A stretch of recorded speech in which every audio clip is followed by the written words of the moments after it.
ಇವತ್ತು ಭಾರತೀಯ ಜನತಾ ಪಾರ್ಟಿ ದಕ್ಷಿಣ ಕನ್ನಡ ಜಿಲ್ಲೆ ವತಿಯಿಂದ ಮಂಗಳೂರಿನ ಪ್ರಮುಖ ಭಾಗದಲ್ಲಿ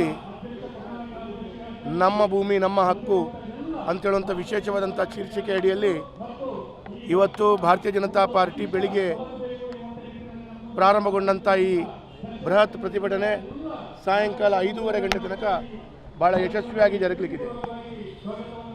ಇವತ್ತು ನಮ್ಮ ಭೂಮಿ ನಮ್ಮ ಹಕ್ಕು ಅಂತ ಹೇಳುವಂಥದ್ದು ನಾನು ಇವತ್ತು ಇದರ ಬಗ್ಗೆ ಹೇಳಲಿಕ್ಕೆ ಹೋಗಬೇಕು ಅಂತೇಳಿ ಆದರೆ,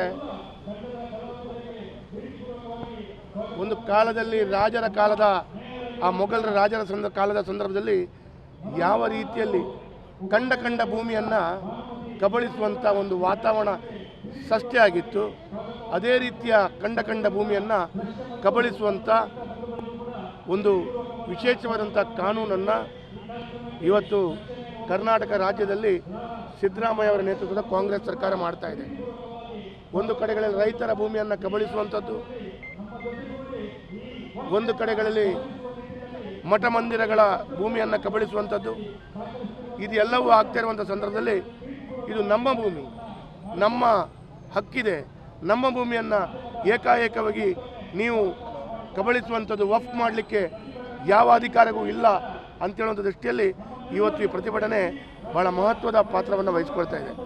ಈ ಪ್ರತಿಭಟನೆ ಮುಖಾಂತರ ಈಗಾಗಲೇ ರಾಜ್ಯದಲ್ಲಿ ಮುಖ್ಯಮಂತ್ರಿಗಳು ಇದನ್ನು ನೋಟಿಸನ್ನು ಹಿಂಪಡ್ಕೊಳ್ತಾರೆ ಅಂತ ಹೇಳಿದ್ದಾರೆ.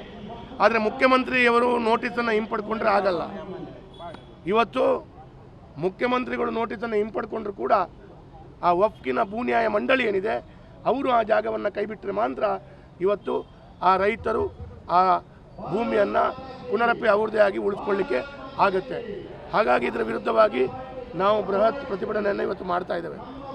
2016ರ ಹೊತ್ತಿಗೆ ಇದೇ ರಾಜ್ಯದಲ್ಲಿ ವಫ್ಕಿನ ಒಟ್ಟು ಭೂಮಿ 1,20,000 ಎಕರೆಗಳಿದ್ದವು. 2023ಕ್ಕೆ ಇದನ್ನು ನಾವು ಹೋಲಿಕೆ ಮಾಡಿದಾಗ 2024ಕ್ಕೆ ನಾವು ಅದನ್ನು ನೋಡಿದಾಗ 9,40,000 ಎಕರೆ ಇವತ್ತು ಭೂಮಿ ವಫ್ಕಿನ ಅಧೀನದಲ್ಲಿದೆ. ಇಷ್ಟೊಂದು ಭೂಮಿ ಅತ್ಯಧಿಕವಾಗಿ 1,20,000 ಇದ್ದದ್ದು 9,40,000 ಆಗುವುದು ಹೇಗೆ? ಯಾರ್ಯಾರ ಭೂಮಿ ನಮ್ಮದು ಅಂತ ಹೇಳುವಂಥದ್ದು. ಯಾರೋ ಒಬ್ಬರು ಮುಸಲ್ಮಾನ ಸಮಾಜದಿಂದ ಅವರ ಸಮಿತಿಯವರು 100, 200, 300 ವರ್ಷಗಳ ಹಿಂದೆ ಇಲ್ಲಿ ಮುಸಲ್ಮಾನರು ಉಳ್ಕೊಂಡಿದ್ದಾರೆ ಅಂತೇಳುವಂಥದ್ದು ಒಂದು ಹೇಳಿದ ಮಾತ್ರಕ್ಕೆ ಇದು ವಫ್ಕಿನ ಭೂಮಿ ಅಂತೇಳಿ ದಾಖಲೆ ಮಾಡುವಂಥದ್ದು. ದಾಖಲೆ ಮಾಡಿದ ನಂತರ ಈ ದೇಶದ ಯಾವುದೇ ಕಾನೂನಿನಲ್ಲಿ ಆ ಜಾಗವನ್ನು ಪುನರಪಿ ಅದರ ನ್ಯಾಯಯುತವಾದ ವಾರಸುದಾರರಿಗೆ ಕೊಡಲಿಕ್ಕೆ ಆಗದಂಥ ವಾತಾವರಣವನ್ನು ಸೃಷ್ಟಿ ಮಾಡಿದ್ದು, ಇದೆಲ್ಲವೂ ಅತಿಯಾದಂಥ ಅಲ್ಪಸಂಖ್ಯಾತರಿಗೆ ಓಲೈಕೆ, ಅದರ ಮುಖಾಂತರ ಭಾರತದ ಭೂಮಿಯನ್ನು ಕಬಳಿಸುವಂಥದ್ದು.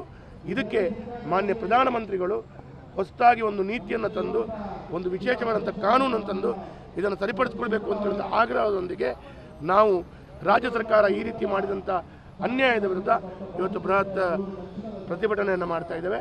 ಇದಕ್ಕೆ ಭಾರತೀಯ ಜನತಾ ಪಾರ್ಟಿ ನಿರಂತರವಾದಂಥ ಪ್ರತಿಭಟನೆ, ಇವತ್ತು ಒಂದು ದಿವಸದ ಪ್ರತಿಭಟನೆ ಆದರೆ ಮುಂದಿನ ದಿನಗಳಲ್ಲಿ 7 ದಿವಸದ ಪ್ರತಿಭಟನೆ, ಉಪವಾಸ ಸತ್ಯಾಗ್ರಹ, ಈ ರೀತಿಯ ಸತ್ಯಾಗ್ರಹ ಮುಖಾಂತರ ಜನರ ಭೂಮಿಯನ್ನು ಜನರಿಗೆ ಕೊಡಿಸುವಂಥ ರೀತಿಯಲ್ಲಿ ನಮ್ಮೆಲ್ಲ ಭಾರತೀಯ ಜನತಾ ಪಾರ್ಟಿಯ ಕಾರ್ಯಕರ್ತರು, ಬಂಧುಗಳು, ರೈತರು, ಸ್ವಾಮೀಜಿಗಳು ಎಲ್ಲ ಜನರು ಇದರ ವಿರುದ್ಧ ಹೋರಾಡ್ತೇವೆ ಅಂತ ಹೇಳುವಂಥ ಮಾತನ್ನು ಹೇಳಿದ್ದಾರೆ.